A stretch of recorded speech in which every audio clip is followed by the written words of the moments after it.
This is part 12 of Data Goes Ballistic. He was walking down the corridor of the Enterprise. He could not remember where he wanted to go. Then he came to a door which was apparently his quarters, so he proceeded to enter. When he entered, however, it was actually a holodeck, simulating a tropical beach. He had a girlish voice. "Here, Data." "Tasha." And it was the real Tasha, not a hologram. He noticed her attire was optimized for absorbing the most solar radiation. She was wearing nothing. "I am sorry. I did not know you were alive." "Oh, that was just a mistake. I didn't really die." "I knew all along it had to be a mistake. She had not really died." Then she smiled and sauntered over to him. "And now I would like to try your functions. You are fully functional, correct?"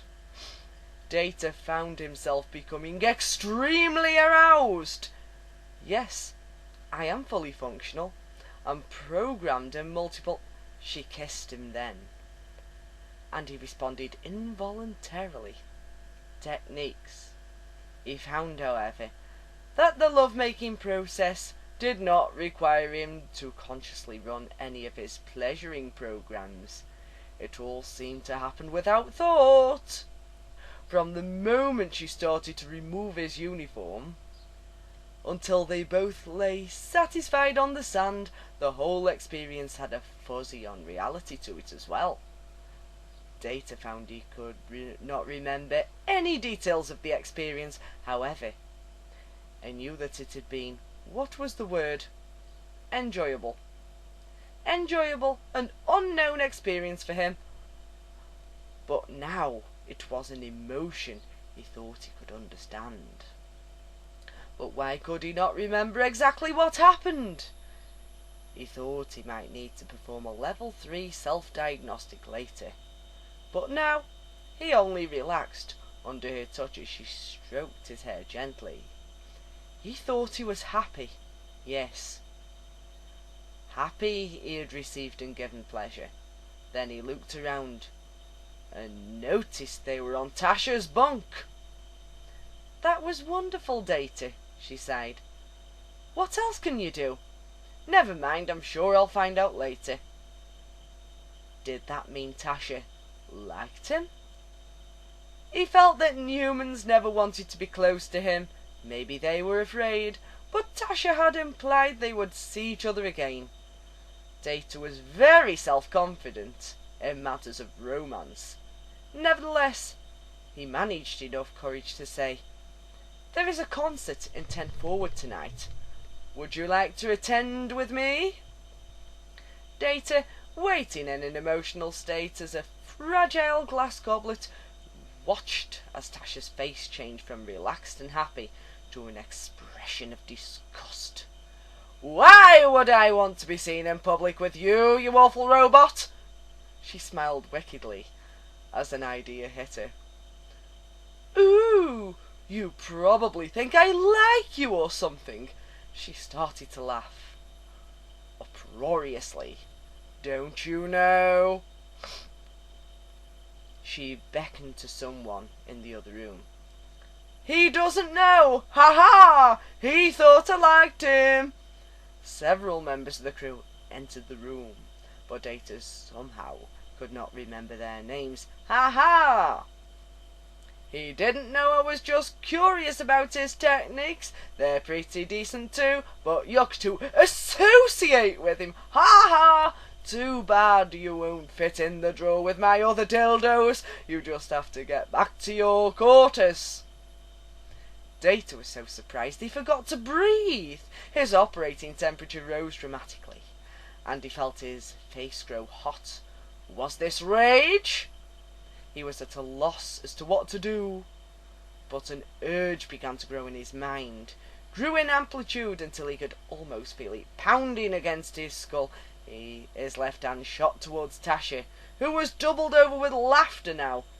Without understanding why, he grabbed her by the neck and started increasing the pressure ever so slowly. She was not laughing now, but staring at him with a stricken expression. She hit him, then kicked him, then bit him. But he was immovable. He tightened his grip, fascinating at the contrasting colours of his cold hand against her skin.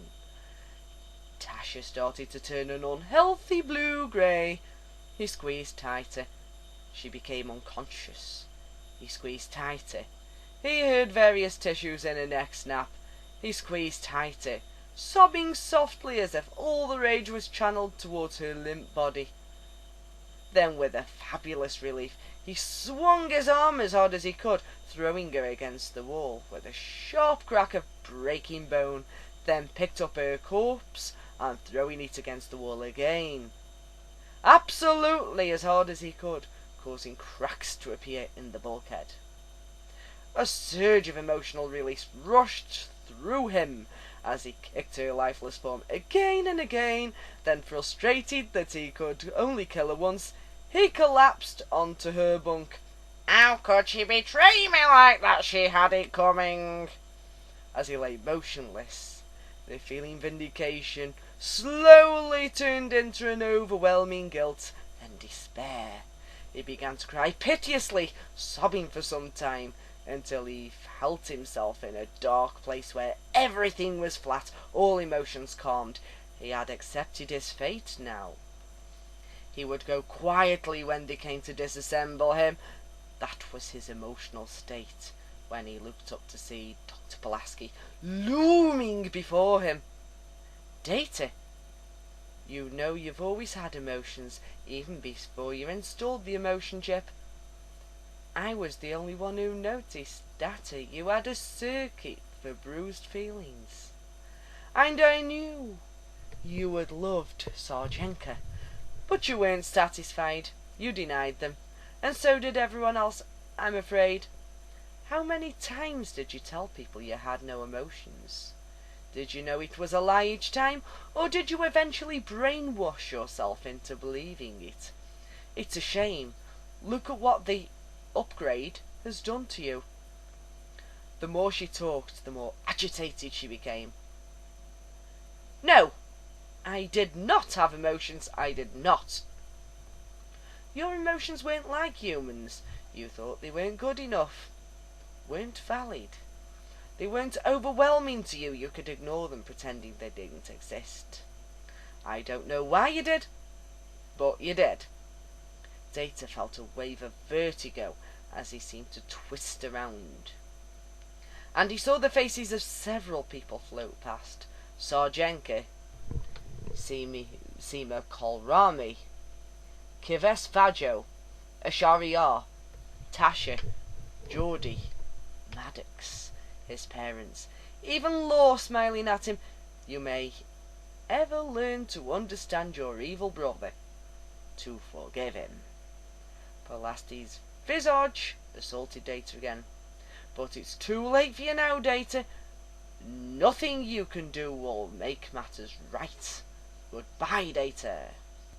Data sat up on the bio-bed so quickly he almost knocked over Dr. Ballistic, who was intently scanning his penis with her tricorder. And indeed, she was experiencing another miserable hard-on. At first he remembered none of the dream, but as he closed his eyes it started to come back to him. Shocked, he took a few seconds to assimilate the new insight he had. Then he looked at Dr. Ballistic accusingly. You knew, he told her, his voice a near whisper. But I did not.